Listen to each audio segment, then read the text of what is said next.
Good afternoon. This is Brian Split with Allendale on Friday, April 1st, 2011 with your closing commentary for the week. First off, happy birthday, Dad. Other than that, we did have some mixed trade today in the grains. The old crop corn May contract did finish near the 45-cent limit. It was up 42 3/4 cents at 7.36, and it did trade the 45-cent limit, but it could not hold those gains. That is up 46.5 cents on the week, and most of the weekly gains coming from today's trade. New crop corn up 12 1/4 today at 637.5, and that was up 28 cents on the week. We did have old crop soybeans down today, down 16.5 at 13.93 3/4, and that's actually almost 40 cents off of yesterday's early highs, put in pretty much right on the open of the trade. That is still 35.5 higher on the week. New crop soybeans November down 5 3/4 at 13.89 1/4, and that is up 39 cents on the week, with our highs yesterday just barely breaching $14.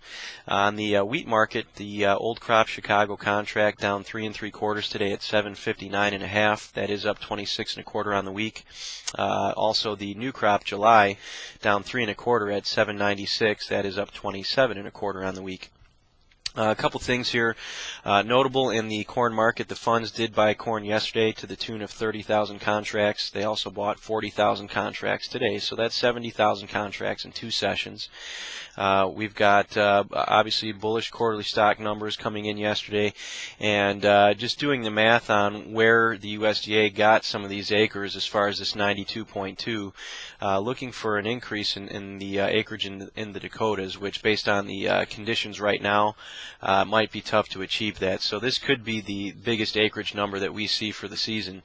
Now, conversely, a lot of people seem to think that the bean acreage number that we saw yesterday would be the lowest number, and we're going to eventually add acres to that as the season matures. So we'll see how that plays out.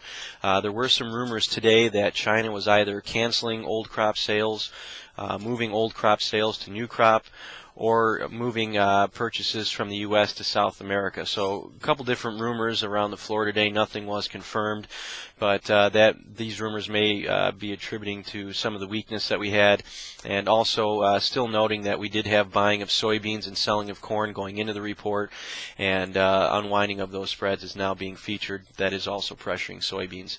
On the wheat side, we're too wet in Minnesota, we're too dry in Kansas City, on the Kansas City markets, and the soft red wheat that we trade in Chicago is just right now. So this Chicago contract has been the weak leg of spreading here recently. The trade continues to buy Minneapolis, buy Kansas City wheat, and sell Chicago, and I believe the spread between hard red and soft red right now is at the widest level since the 1970s, so that's something to keep an eye on as well.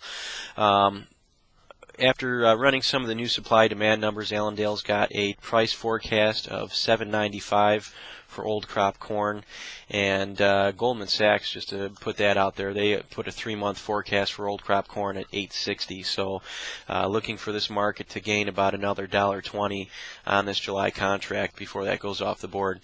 On the meat market, we did have hogs mixed today, spreading featured and some profit taking after yesterday's gains. Cash is supportive. We've got pork near record highs, and hogs mostly higher this week. Cutout was up 61 cents yesterday at 95.39 per hundredweight. That is the highest since the record of 96.74 that we had back in August. Cattle, new contract highs on all months. Open interest is at record highs after yesterday's move, and we've got 2-year lows in unemployment that is adding to the whole good economy, adding support to the beef market. So that's the mentality right now. We have also got higher corn prices adding to the deferred contracts in cattle, with the idea that higher feed costs may limit the herd size here down the road. So we'll watch out for that. As far as outside markets, the stock market is firm right now. Dow's up about 50 points, S&P up 6, NASDAQ up 4. Got crude oil right near its highs of the day, up about $1.25 right now, right at $108 in the May contract.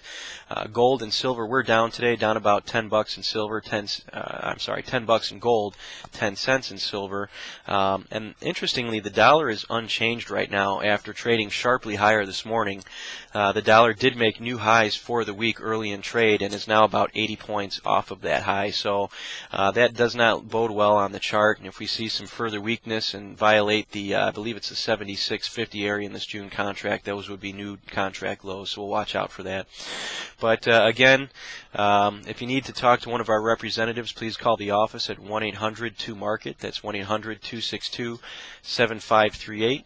And you can also check out our research at www.allendale-inc.com. And good luck trading to you next week. Thank you.